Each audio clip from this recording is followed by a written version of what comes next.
Hello and welcome to the Katherine Parr episode of Tudor Queens and Consorts. I'm going to start with a huge thank you to Natalie Greninger who put this all together. It is truly an honor to be here talking about Katherine Parr. Now, those of you who know me may be wondering, why Katherine Parr? I've done a trilogy about the Seymour family. I'm working on a trilogy about Elizabeth.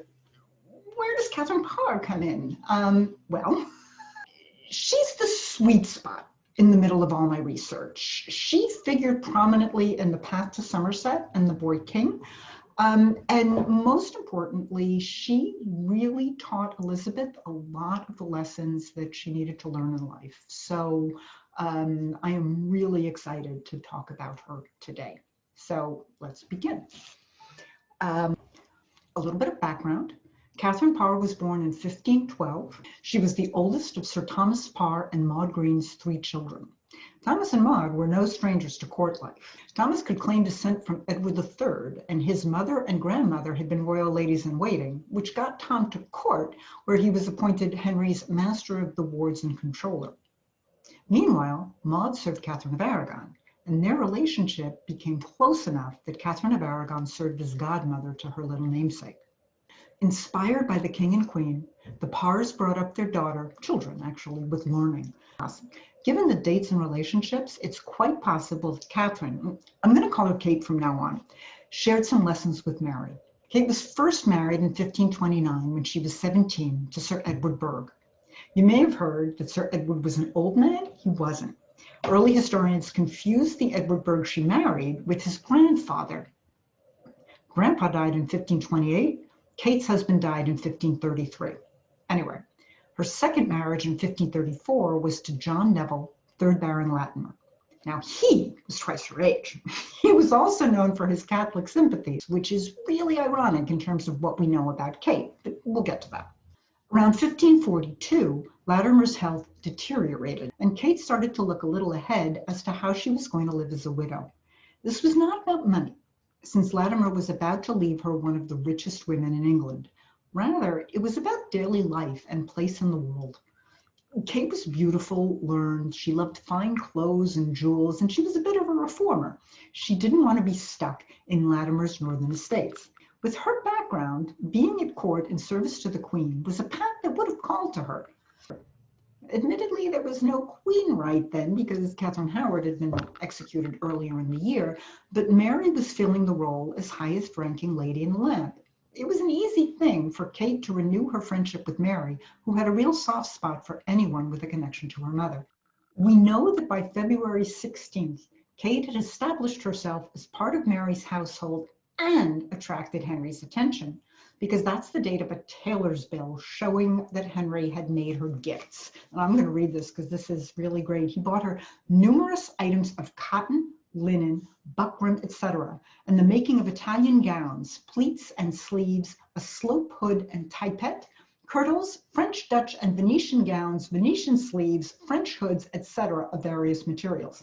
The total came to £8, 9 shillings and 5 pence, or a little more than £5,200 in today's dollars. She did not want the attention. While she was at court, she had fallen in love with Thomasseymour, very eligible bachelor. He was the king's brother-in-law. He was Prince Edward's uncle. He was charming. He was witty, much more age appropriate. Tom was about 4 years older than she was, as opposed to Henry's 20. Plus, she had the same reasons that the foreign princesses cited. My favorite one being the Christina of Denmark quote, "If I had 2 heads, one would be at the disposal of His Majesty of England." So, did Henry know about her feelings for Tom? It seems that he did. Tom was sent on a series of foreign appointments and did not return to England until late December 1546, while Henry was on his deathbed. Give her credit. Kate tried to refuse Henry's proposal, and the attempt gives us our first hint of how smart she was. She told Henry that she would rather be his mistress than his wife, which was brilliant, but unfortunately didn't work. Her later writings suggest that she decided to see this as God's plan. And so the couple married in July 1543 in a small ceremony in the Queen's Closet at Hampton Court. I say small because there were only about 20 people there. It was predominantly family. Henry's daughters, Mary and Elizabeth, his niece, Margaret Douglas, Edward and Anne Seymour, William and Anne Herbert. Anne was Kate's sister, and Katherine, Duchess of Suffolk, Brandon's wife, because remember, Brandon was married to Henry's sister. Anyway, we have more portraits of Kate than descriptions of her. The romance and marriage occurred during the year-long run-up to war with France, so Chapuis was focused on other stuff. This is all we get from his initial letter on July 12th. The king has taken for wife the daughter of a baron named Parr, who had been previously married to another baron by the name of Latimer, by whom she had no children. She may be about 32 years of age. May God be pleased that this marriage turn out well and that the king's favor and affection for the princess's daughter continue to increase. So Chapuis went right away over to Mary. Now, he did follow up on July 27th to bring up some scuttlebutt involving Anne of Cleves. He said Anne was, quote, in despair and much afflicted in consequence of this late marriage of the king with the lady who, besides being inferior to her in beauty, gives no hope whatsoever of posterity to the king, for she had no children by her first two husbands. Which is an interesting take, though we can see for ourselves that she was beautiful. And we know that she had all the attributes of a great queen. As I said before, she was smart and learned. She loved to discuss theology, which had always been one of Henry's favorite pastimes. She really was perfect for him. Actually, in 1544, she published a book, Psalms or Prayers. Now, she did so anonymously. No woman had ever published a book in England in English under her own name before, so they weren't ready to go public. But Henry clearly approved. He supplied the royal printer. And the secret kind of spread and people loved it, so that 2 years later, in 1545, she went on to publish a second book, Prayers or Meditations. That one got to be the first book published in England by a woman under her own name and in the English language. Neither of these books was terribly controversial.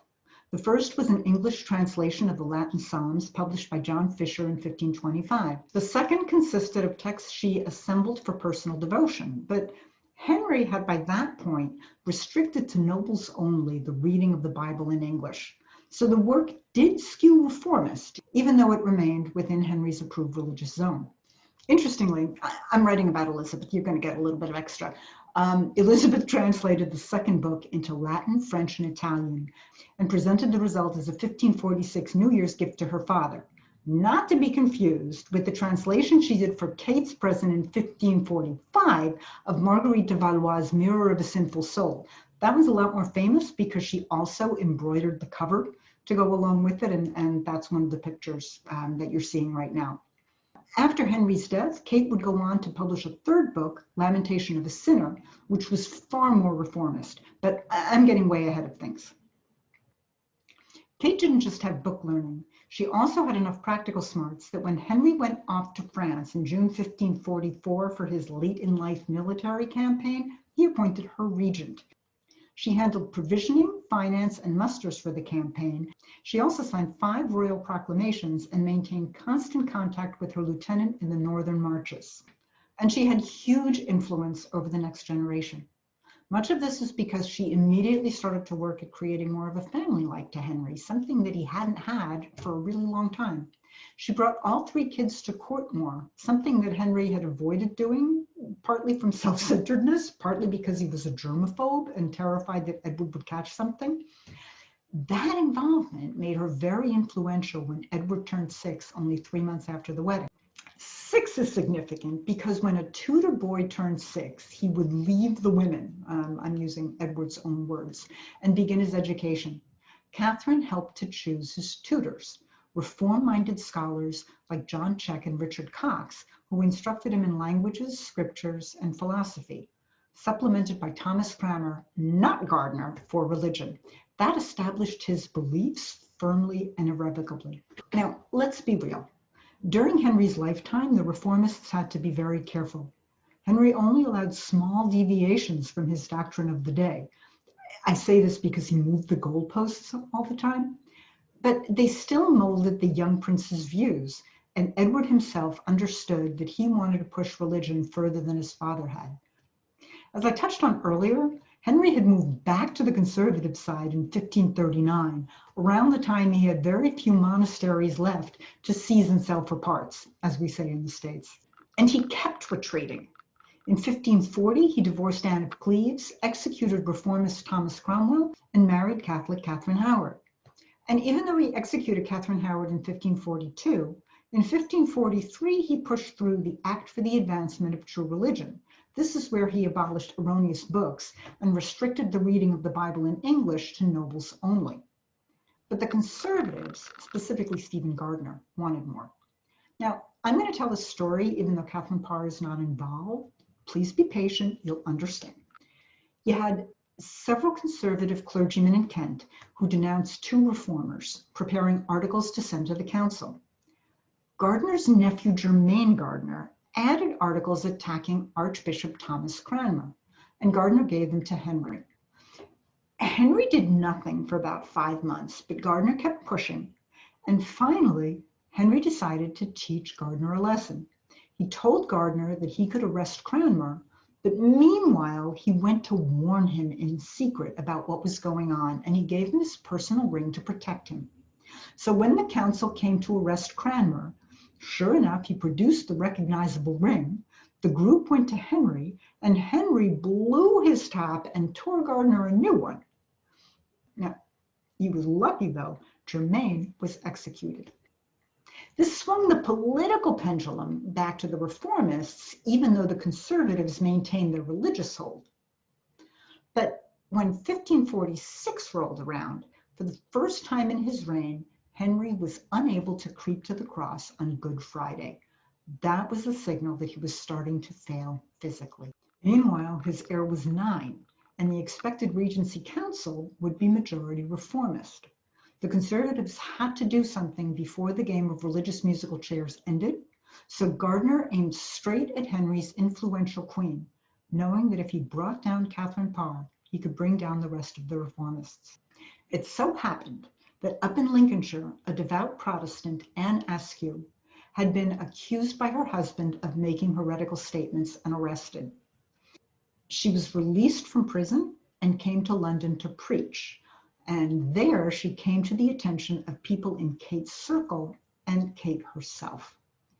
In turn, Kate's attention came to the attention of Stephen Gardner, so he went after Anne. When Anne refused to implicate the Queen, Gardner had her racked. And when the Constable of the Tower tried to refuse to torture a woman, Gardner made Risley turn the rack himself. Anne remained silent despite brutality so intense that she had to be carried to the stake to die. But Gardner was patient and turned his loss into a win one day when Henry was in a touchy mood. So Gardner was present one day when Catherine Parr was arguing theology with Henry, as she often did. Because Henry's leg was bothering him, he got annoyed at the good points Kate was making and stopped the conversation with the mean comment, "Is this what my old age will be, to be instructed by my wife?" Catherine left, but Gardner was still there with Henry to fan the flames. He hinted that Catherine's inferior intellect might have embraced reformist principles and actually managed to get Henry to agree to sign an arrest warrant so that Gardner could question her. It took a day or so to draw up the warrant. During that interim, Henry sent his personal physician, Dr. Butts, to warn Kate that he was angry and would test her in some way. Then he signed the warrant and gave it to a messenger to deliver it to Gardner. Then came a wild coincidence. One of two things happened. There were two different counts. One, Henry chose as his messenger a guy who was betrothed to one of Catherine's ladies and who showed it to his fiancée, who of course told Catherine. 2, the messenger accidentally dropped the warrant right outside the door to Kate's apartments, and one of her ladies found it. Either way, Catherine freaked out, knowing that she would fail the questioning. She started to scream, and a guilty conscience Henry sent Butts in to take care of her. Butts calmed her down, and early the next day she ran to apologize to Henry and explain that she was only questioning him so as to be instructed by his learned answers. This put them back on excellent terms. When Risley showed up to arrest her about an hour later, they were all lovey-dovey. For some reason, Risley ignored the signs and tried to arrest her anyway, which prompted Henry to get up and beat him about the shoulders with his cane, yelling, "Knave!" Great scene. But now do you understand why I told the Cranmer story? Because the facts are pretty similar.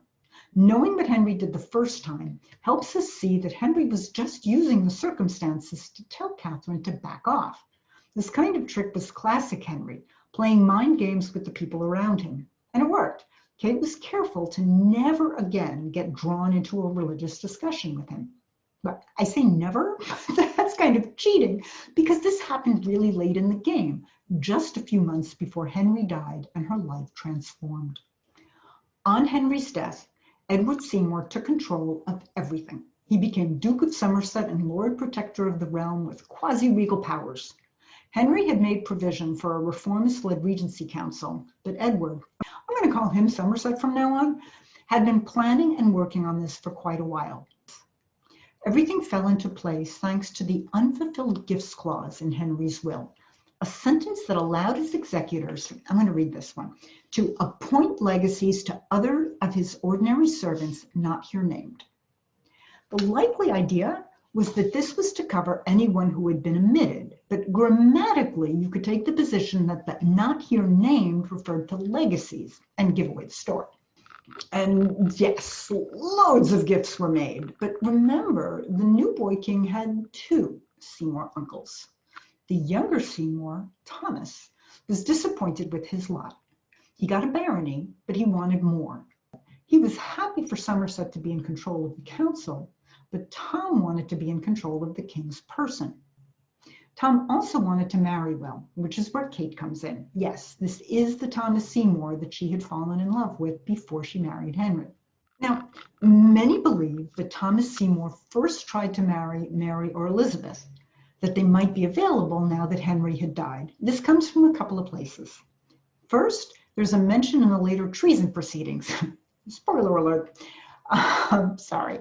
Also, we have the Spanish ambassador's report that Tom asked the council for permission, to which Somerset is said to have replied that neither of them was born to be king nor to marry king's daughters.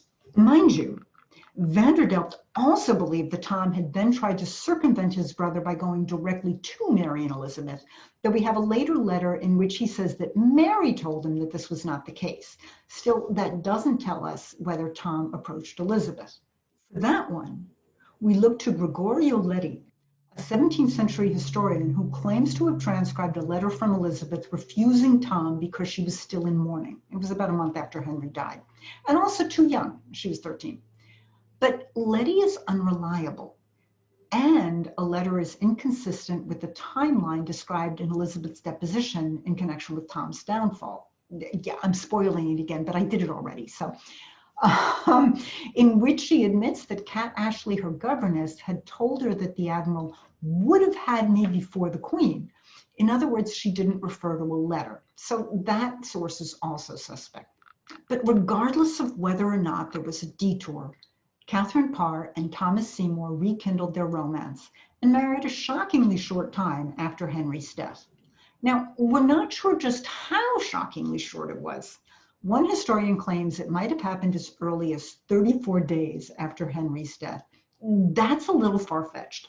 First, because it would have been way too dangerous. That would have been so soon that if she fell pregnant right away, she could have claimed it was Henry's. In France, they kept a widow queen locked away completely for 40 days for this very reason. Also, we have some undated letters that she wrote to Tom. 34 days simply doesn't give enough time for the relationship and the letters to really develop. Here is the original postscripted one. I would not have you think that this my honest goodwill towards you proceeds of any sudden motion or passion. For as truly as God is God, my mind was fully bent the other time I was at liberty to marry you before any man I knew. Howbeit God withstood my will therein most vehemently for a time, and through his grace and goodness made that possible which seemed to me most impossible. That was, made me to renounce utterly mine own will and to follow his most willingly. It were too long to write all the process of this matter.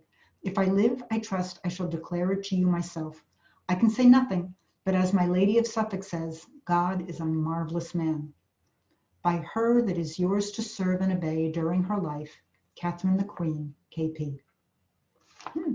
So the general consensus seems to be that they married in mid-May. We know that by June 16th, the secret was out. That's the day the imperial ambassador wrote that he had heard an unconfirmed rumor. Regardless, the marriage between Kate and Tom considerably bolstered Tom's argument that he should be in control of the king's person. There was a lot of jockeying between the brothers, which was one thing in a family context, another thing when you have a quasi-king involved, where a threat to Somerset's authority could be seen as a threat to Edward's rule. But the juiciest stories involved the wives, perhaps because a power fight between them was less dangerous, or just because of misogyny. We know that Somerset refused to release all the Queen's jewels to Kate and allowed his wife Anne to wear them instead. This is related to the fight between the two women over precedence, in other words, which woman was the first lady of the land. There are two arguments. Katherine's is the obvious one. She was queen, now she's queen dowager. She can be unseated only when Edward takes a wife and a new queen appears. But then you have Anne Somerset's side. During the minor king's reign, the Lord Protector is the highest adult in the land, and so his wife should be the highest lady in the land. When it's time to receive an ambassador, who's the person who should be at the Protector's side? Also key in the analysis, women of the Tudor era took on their husband's status, and Kate was married to Somerset's younger brother, who was only a baron. Now, it is not clear how public these quarrels would really have been. The stories of them jostling each other to see who would walk first or threatening each other behind the scenes come from two sources. One, the Spanish Chronicle, the same place that wrongly reported the order in which Henry married his queens. Two, a 17th century historian who reported what Anne must have thought. Plus, neither of them was really at court much. Anne was pregnant, and Kate had her own household, first at Chelsea, then at Sudeley. Still, we do know that there was animosity there. We have a letter Kate wrote to Tom after they were married that said in part, "This shall be to advertise you that my lord your brother hath this afternoon made me a little warm, angry. It was fortunate we were so much distant, for I suppose else I should have bitten him." Whatever. We know that Kate was pretty consumed with her own household, which included Elizabeth, Jane Grey, scholars, not Mary. Mary was wildly insulted by the speed with which Kate remarried. It was idyllic, worthy of Catherine Parr, and at the age of 39, she fell pregnant for the first time in her life. Now, in the Tudor times, a wife's pregnancy was a classic time for a husband to stray. Henry did it, many others did too. Not Edward Seymour, by the way. Give him props for that. He never cheated on Anne. Anyway, sorry. I have to do that. Tom did not have to look far to find the girl that he may have proposed to not that long ago. A flirtation arose between the 40-year-old Thomas and the 15-year-old Elizabeth. Thomas would go into her bedchamber in the mornings to tickle her awake. Once he even slashed her morning gown to shreds so that she was almost naked in the garden. Katherine, determined to see this as completely innocent, even joined in a few times, both in the morning and by holding Elizabeth while Tom slashed the gown. But then she came upon her husband on his knees in front of Elizabeth, and she couldn't deny it anymore. Elizabeth was shipped off. It appears that the Sudeleys did indeed repair their marriage and were delighted to welcome the birth of a daughter they named Mary. Unfortunately, Katherine came down with puerperal fever and died a few days after giving birth. While she was sick, fever made her almost accuse Tom of trying to kill her. She said things like, "I'm not well handled. For those that be about me care not for me, but stand laughing at my grief." To which Tom is said to have replied, "Why, sweetheart, would do you no hurt?" But she would just hold on, "No, my lord, I think so." Either way, when the fever broke, she wrote her will and left everything to him, wishing it were more. It was a sudden end to a remarkable lady. She was buried in St. Mary's Church at Sudeley Castle, making Sudeley the only private home in England that houses the dead queen. I'm going to give a bit of a postscript because Catherine Parr's story does actually go on. Her death was the point at which the wheels came off the wagon for Tom. He was executed 6 months later. You all know the story. He tried to marry Elizabeth, tried to foment a coup to seize the protectorate from his brother, murder, broke into little Edward's bedchamber in the middle of the night, killed his dog. Thomas was arrested. His mom stepped in to take care of the infant Mary. Then following Tom's execution, her wardship was given to the Duchess of Suffolk, who wasn't happy because it was really expensive to maintain the household of a queen's daughter. We don't really know what ended up happening, but we do know that all information ceases 2 years later. Plus, we have an epitaph written by Kate's chaplain that says, "I at whom the cost of her own life my queenly mother bore with the pangs of labor, sleep under this marble." So we kind of know. Another postscript, you know how Sudeley is a private home? That didn't go well. The tomb they raised on the north side of the chapel at Sudeley fell into decay, and in 1642, during the English Civil War, Sudeley was besieged and soldiers smashed the chapel monuments. After the war, Sudeley was slighted. That's the equivalent of condemned in the States. The chapel roof was demolished. The building was basically turned to a ruin. But then in 1782, someone remembered Katherine Parr, and a group of ladies went up to Sudeley to find her tomb. They found a large block of alabaster in the north wall, got local men to dig below. Sure enough, 2 feet below, they found Kate's leaden coffin, identified by its inscription. They opened the coffin and were blown away by the fact that the corpse had remained perfectly preserved. They specifically mentioned clear eyes, burnished gold hair, fresh skin. Exposure to the air started dimming the eyes, so they buried her back up. But word got out and a few more people came looking. One guy took a few locks of hair. The Reverend Threadway Nash made a sketch of the remains. In 1817, finally, they went to repair the chapel and found Katherine's coffin bottom up in a wall and filled with ivy roots. They placed the body in a newly constructed stone vault, but not with the honor and historical respect due the former queen. Finally, along came wealthy Worcester glove makers, John and William Dent. They purchased Sudeley in 1837, made extensive restorations, including a fine new Gothic canopied tomb for Katherine in the medieval style, into which she was placed with pious care. And that's how we still visit her today. I'm going to leave you here. Thank you again for joining me in exploring the life of a remarkable woman. I hope you enjoyed the talk.